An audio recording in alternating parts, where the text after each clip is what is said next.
3 दिन के जम्मू कश्मीर दौरे पर गृह मंत्री अमित शाह आज कठुआ के हीरानगर बॉर्डर जाएंगे। बीएसएफ जवानों से मुलाकात करेंगे। जम्मू कश्मीर दौरे के दौरान सुरक्षा व्यवस्था की भी समीक्षा करेंगे अमित शाह। जम्मू के बीजेपी ऑफिस में विधायकों और पदाधिकारियों के साथ की मीटिंग। कांग्रेस सांसद राहुल गांधी का आज बिहार दौरा। बेगूसराय में पलायन रोको, नौकरी दो यात्रा में शामिल होंगे। पटना में एक जनसभा का भी होगा कार्यक्रम। राहुल ने वीडियो जारी कर युवाओं से व्हाइट टी शर्ट में पहुंचने की अपील की। कहा सरकार को हटाने के लिए साथ आएं।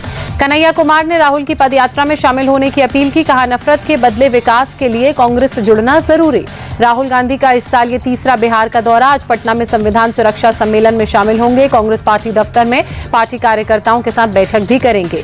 केंद्रीय मंत्री गिरिराज सिंह का राहुल गांधी पर हमला। कहा प्रायश्चित का आह्वान करें राहुल। 60 साल के कांग्रेस शासन से दूर नहीं हुई गरीबी।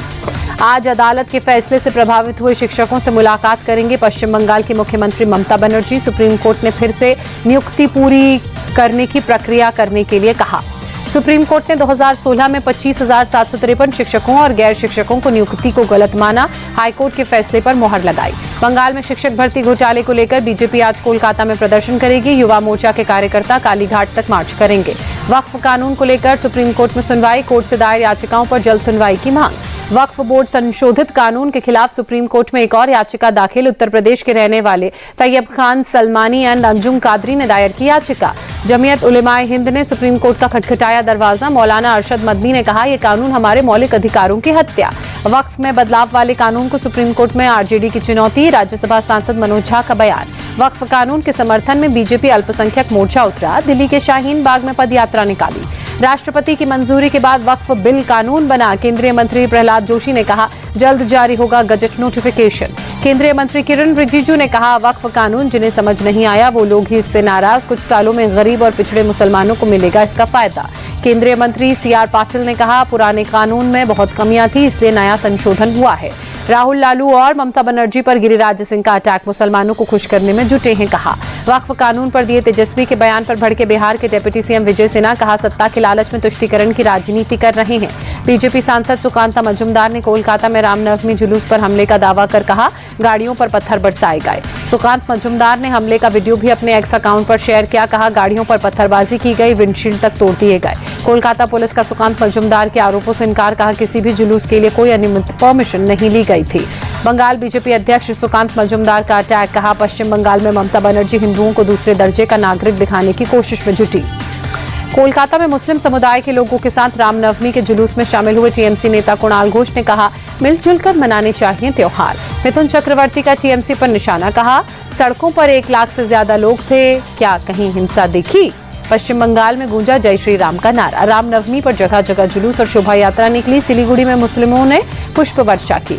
पश्चिम बंगाल के नंदीग्राम में भव्य राम मंदिर का निर्माण जारी। बीजेपी नेता शुवेंदु अधिकारी ने रखी आधारशिला। हैदराबाद में भी रामनवमी की रौनक। बीजेपी विधायक टी राजा सिंह ने जुलूस निकाला। हजारों की संख्या में राम भक्त इसमें शामिल हुए। टी राजा सिंह ने औरंगजेब की कब्र को बचाने वालों पर जमकर हमला बोला। कहा जो भी कब्र का बचाने की कोशिश करेगा उसे बजरंग बली की गदे से जवाब दिया जाएगा। कानपुर में रामनवमी के जुलूस को लेकर हंगामा। अनुमति से ज्यादा आवाज में डीजे बजाने पर विवाद। प्रशासन ने 80 साउंड सिस्टम सीज किए। अयोध्या में रामलला के जन्मोत्सव का जश्न। दीपों से जगमगाया सरयू घाट। करीब 2.5 लाख दिए जलाए गए। अयोध्या से सांसद अवधेश प्रसाद ने रामनवमी पर रामलला के दर्शन किए। कहा अखिलेश यादव को जब प्रभु श्री राम बुलाएंगे तब वो चले आएंगे। अमरावती में रामनवमी पर हनुमान चालीसा का पाठ। पूर्व सांसद नवनीत राणा और विधायक रवि राणा पहुंचे। नवनीत राणा ने अपने अंदाज में धनुष चलाया। कार्यक्रम में आए लोगों ने नारे लगाए। बीजेपी स्थापना दिवस पर महाराष्ट्र में 1,51,00,000 लोगों ने बीजेपी की प्राथमिक सदस्यता ली। प्रदेश अध्यक्ष चंद्रशेखर बावनकुले का बयान। महाराष्ट्र के सीएम देवेंद्र फडणवीस ने बीजेपी को दुनिया की सबसे बड़ी पार्टी बताया। पार्टी दिग्गजों को याद कर कहा पीएम मोदी, श्यामा प्रसाद मुखर्जी और वाजपेयी के नेतृत्व और मेहनत ने यहां तक पहुंचाया। केंद्रीय मंत्री नितिन गडकरी ने राष्ट्र को बीजेपी के लिए सर्वोपरि बताया। कहा हर नेता के लिए उसकी पार्टी उसके परिवार की तरह होनी चाहिए। रविशंकर प्रसाद ने बीजेपी को दुनिया की सबसे बड़ी पार्टी बताते हुए कहा पीएम मोदी के नेतृत्व में तेजी से हो रहा क्षेत्र में काम। देश की संस्कृति, विचारधारा और विरासत को आगे बढ़ा रही बीजेपी। बिहार बीजेपी अध्यक्ष दिलीप जायसवाल का बयान। बीजेपी के स्थापना दिवस पर उद्धव ठाकरे का तंज। कहा तिथि के अनुसार या तारीख के। उद्धव ठाकरे ने बीजेपी को दी नसीहत। कहा भगवान राम राज्य की बात करते थे। भागवत के राम राज्य की बात पर उन्होंने कहा बीजेपी को उनके पद चिन्हों पर चलना चाहिए। अमेरिकी टैरिफ को लेकर कांग्रेस के निशाने पर केंद्र सरकार। सचिन पायलट ने कहा अमेरिका से मजबूत संबंधों के दावे खोखले, अच्छे संबंध होते तो इतना शुल्क नहीं लगता। अमेरिकी टैरिफ पर भारत सरकार की चुप्पी पर भी सचिन पायलट ने उठाए सवाल। कहा, व्यापार युद्ध एक बड़ी समस्या पैदा करने जा रहे, लेकिन सरकार सो रही है, वो भारतीयों के हितों की रक्षा कैसे करेगी। आईपीएल में आज रॉयल चैलेंजर्स बेंगलुरु और मुंबई इंडियंस के बीच भिड़ंत होगी। मुंबई के वानखेड़े स्टेडियम में शाम 7:30 बजे शुरू होगा मैच। आरसीबी के खिलाफ रोहित शर्मा टीम में करेंगे वापसी। मुंबई के हेड कोच महिला जयवर्धने ने दिया बड़ा अपडेट। चोटिल होने के चलते एलएसजी के खिलाफ रोहित को दिया था आराम। मुंबई इंडियंस के लिए बड़ी खुशखबरी, रॉयल चैलेंजर्स बेंगलुरु के खिलाफ होने वाले मुकाबले से पहले जसप्रीत बुमराह टीम से साथ जुड़े।